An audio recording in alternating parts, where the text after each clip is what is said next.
मेरे दोस्त देखिए, पिछले कई दिनों से लगातार कमेंट बॉक्स में एक बहुत ही इम्पोर्टेंट कॉमन कमेंट आ रहा था और वो है मैथ को लेकर कि भैया मैथ कैसे स्ट्रॉन्ग करें। जब भी कोई एग्जाम होता है, देने जाते हैं या मॉक टेस्ट देने बैठते हैं तो मैथ के क्वेश्चन छूट जाते हैं और जो बनते भी हैं उनमें से भी ज़्यादातर क्वेश्चन गलत हो जाते हैं, यानी एक्यूरेसी को लेकर भी वो दुविधा में है। और ये भी पूछ रहे थे भैया आपने मैथ को कैसे इम्प्रूव किया, किस बुक को फॉलो किए, किस टीचर से पढ़ें, ऑफलाइन या ऑनलाइन, क्या आपने यूट्यूब पर किसी का सब्सक्रिप्शन भी लेकर पढ़ा। हर एक सवालों का जवाब देंगे मेरे दोस्त, क्योंकि जब मैं इसको इम्प्रूव कर सकता हूं तो आप लोग भी कर सकते हो और शायद आप हमसे बेहतर कर सकते हो। सीधा टू द पॉइंट बात करते हैं मेरे दोस्त। सबसे पहले जो भी स्टूडेंट्स जिनका कोर्स मैथ का पूरी तरीके से कंप्लीट हो गया है, आप चाहे ऑनलाइन पढ़े हो या ऑफलाइन किसी भी टीचर से पढ़े हो, ये मैटर नहीं करता है मेरे दोस्त, बिल्कुल भी नहीं करता है। तो एक बार आपका पूरी तरीके से कंप्लीट होना चाहिए मैथ का, और हम ये उम्मीद करते हैं कि आप जिस भी टीचर से पढ़े होंगे वो आपको थ्योरी अच्छी तरीके से बता दिए होंगे, समझा दिए होंगे, फॉर्मूला बता दिए होंगे, कॉन्सेप्ट बता दिए होंगे, पूरी तरीके से क्लियर हो रहा होगा। फिर भी इसके बावजूद आपका मैथ सही नहीं हुआ मेरे दोस्त, तो मैं आपको एक बुक प्रैक्टिस के लिए सजेस्ट कर रहा हूँ, उस बुक को फॉलो कर लेना। क्योंकि मैं असल में देखो मेरे दोस्त, खेला जो है ना वो है प्रैक्टिस का, चाहे मैथ का हो, रीजनिंग का हो, जीके जीएस हो, फिर बाकी अदर सब्जेक्ट का हो। जब तक प्रैक्टिस नहीं करोगे इंप्रूव नहीं होगा, चाहे आप इंडिया के किसी भी बेस्ट टीचर के पास पढ़ लो। यदि आप एक नॉर्मल टीचर के साथ भी पढ़ते हो ना, उससे या आप प्रैक्टिस अच्छी तरीके से करते हो तो बहुत बढ़िया कर जाओगे। मैं बहुत सारे स्टूडेंट्स को देखा हूँ कि जो मेरे दोस्त बढ़िया टीचर से पढ़ा है, यूट्यूब पर दो बार सब्सक्रिप्शन लेकर पढ़ा है, फिर भी उसका मैथ सही नहीं है, अभी भी मैथ के लिए झकता है, नहीं बनता है, एग्जाम में क्वेश्चन छोड़ कर आता है।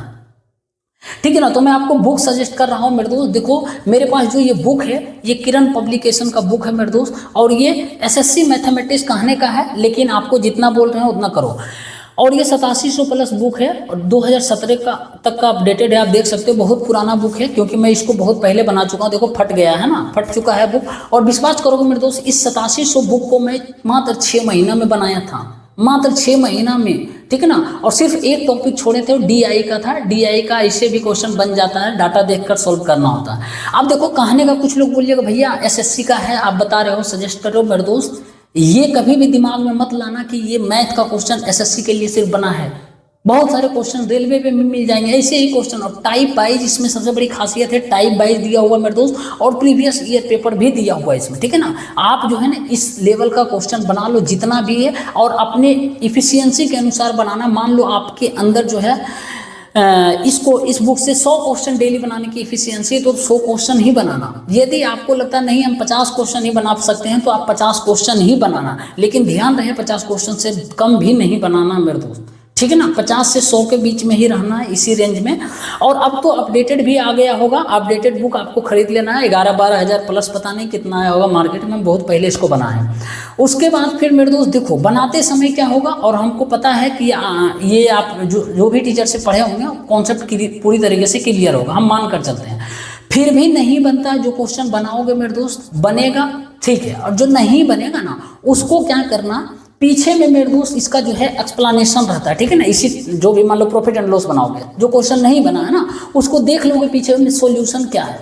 सॉल्यूशन नहीं समझ आएगा मेरे दोस्त, तो फिर आप जो है यूट्यूब का सहारा लेना। सपोज डेट मान लो ऑर्थो सेंटर का इस बुक एक क्वेश्चन आया ज्योमेट्री में, ठीक है ना, ऑर्थो सेंटर इन सेंटर, तो आपको नहीं पता है इसका क्या है ट्रिक या फॉर्मूला या कॉन्सेप्ट, ठीक है ना। तो सॉल्यूशन एक बार देख लेना, और यदि सॉल्यूशन में भी नहीं समझ आया, लगेगा लेंदी मेथड है मेरे दोस्त, तो आप क्या करो, यूट्यूब का सहारा लेना। यूट्यूब का ऐसे ही कॉन्सेप्ट, ऐसे ही क्वेश्चन में सहारा लेना, ऐसे मत भटकते रहना, ठीक है ना। तो डालना यूट्यूब पर मेरे दोस्त ऑर्थो सेंटर बेस्ड क्वेश्चन, ठीक है ना, फॉर एसएससी एग्जाम या फिर रेलवे एग्जाम, तो बहुत सारे क्वेश्चन आ जाएंगे। तो आप जो खोज रहे हैं उस टाइप के भी क्वेश्चन आएंगे, ठीक है ना। तो उसको समझ लेना, उसके कॉन्सेप्ट को समझ लेना, उसके फॉर्मूला या ट्रिक्स जो भी होगा वो समझ लेना और उतार लेना। हो सके तो एक कॉपी में या साट देना चिपका कर रूम जहाँ पढ़ते हो उसके सामने, ताकि जो है ये भूले ना, याद रहे, बार बार देखें, नजर पड़े, ठीक ना। मान लो अब मीडियन का क्वेश्चन आ गया है ना, मोड मीडियन और फिर मीन का, माध्यमाधिका बहुलक का, तो नहीं जो बनता है मेरे दोस्त वो यूट्यूब का सहारा लो, लेकिन यूट्यूब पर भी पूरी तरीके से नहीं है ना, डूब नहीं जाना है कि जो नॉर्मल क्वेश्चन वो भी हम पढ़ रहे हैं टाइम पास के लिए। प्रैक्टिस के लिए ऑफलाइन ही बढ़िया है, ठीक है ना। ऑनलाइन बहुत तक करोगे क्या करेगा, कोई टीचर 1 घंटा में आपको 20 क्वेश्चन बताएगा, इससे ज़्यादा नहीं बताएगा, ठीक है ना। तो आपको 1 घंटा में इसमें बहुत सारे क्वेश्चन खींच दोगे, 50 क्वेश्चन खींच दोगे। इसीलिए बता रहे हैं इस बुक को फॉलो कर लो। विश्वास करोगे मेरे दोस्त, आप इसको एक बार पढ़ लोगे ना, आपको दोबारा बनाने की जरूरत नहीं है। इस बुक को एक बार में ही आपका मैथ इंप्रूव हो जाएगा। ऐसे भी दोबारा इस इतना मोटा बुक को कौन बनाता है बताओ भाई, हम खुद नहीं बनाए हैं, ठीक है ना। दोबारा कौन बनाएगा, एक बार बना लोगे बहुत हो जाएगा, इंप्रूव हो जाएगा मैथ, ठीक है ना। लेकिन याद रख लेना, जिज्ञासु बनो, जो नहीं बनेगा उसका सॉल्यूशन देख लेना, फिर भी सॉल्यूशन समझ नहीं आएगा या लंबा लगेगा मेरे दोस्त, तो आप यूट्यूब पर उसका सर्च मारकर सहारा ले लेना और लिख लेना। उसके बाद यूट्यूब पर से निकल जाना, कोई जरूरत नहीं भटकने की, ठीक है ना। और उसके बाद फिर जो स्टूडेंट्स जिनका बेचारे का नहीं पूरा हुआ है कंप्लीट मैथ का टोटल, तो मैं उनको भी बता देता हूं। देखो, जैसे आपके टीचर अभी प्रॉफिट एंड लॉस पढ़ा रहे हैं, ठीक है ना, तो आप प्रॉफिट एंड लॉस का जो भी कॉन्सेप्ट या थ्योरी चीज बताते हैं, ट्रिक वगैरह, उसको बढ़िया से लिख लेना, उसको याद कर लेना, और जो वो पीडीएफ के रूप में नोट्स क्वेश्चन भी देते होंगे बनाने, उसको बना लेना बस। फिर आगे आएगा मान लो कंपाउंड इंटरेस्ट, उसका भी फॉर्मूला देंगे, ट्रिक कॉन्सेप्ट बताएंगे, उसका भी अपना तो लिखोगे ही कॉपी में कोई ना कोई, उसको भी जो भी देंगे होमवर्क के रूप में वो बना लेना। अलग से आप जिस एग्जाम की तैयारी कर रहे हो मेरे दोस्त, उसका जो है मॉक टेस्ट जरूर देना। मॉक टेस्ट मेरे दोस्त इसीलिए बोल रहा हूँ क्योंकि मॉक टेस्ट में हर एक टॉपिक से क्वेश्चंस आएंगे, प्रॉफिट एंड लॉस से भी आएंगे, आपका ज्योमेट्री से भी, मेंसुरेशन से भी, सिंप्लीफिकेशन से भी, है ना, टाइम एंड वर्क से भी आएंगे। हो सकता है आपका कुछ जो है टॉपिक समाप्त नहीं हुआ, कुछ हुआ है तो ठीक है, जो हुआ उसी में से हम उस मॉक टेस्ट में मारेंगे।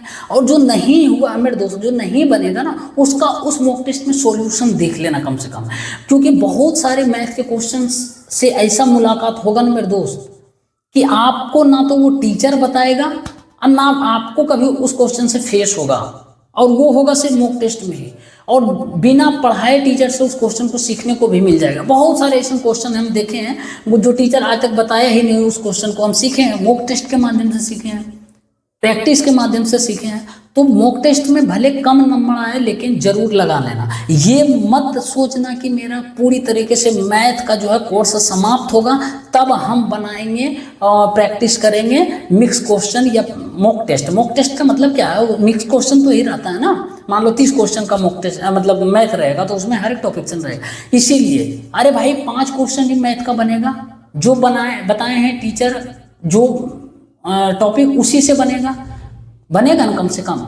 बाकी जो नहीं बनेगा उसका सॉल्यूशन देख लेना, उससे कुछ सीखना। जब तक मेरे दोस्त जिज्ञासु नहीं बनोगे तब तक आपके अंदर जो है नॉलेज इंप्रूव नहीं होगा, और शायद मैथ भी या कोई सब्जेक्ट भी इंप्रूव नहीं होगा, ठीक ना।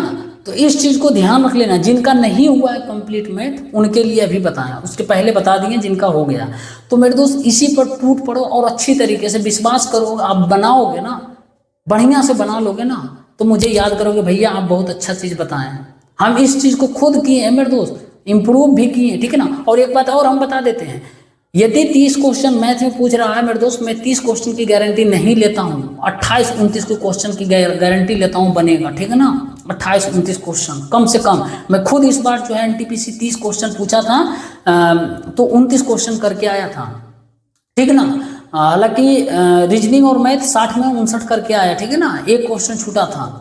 और पिछले भी एनटीपीसी ग्रेजुएट लेवल में मेरे दोस्त 60 में से 55 क्वेश्चन करके आया था और 55 सही हुआ।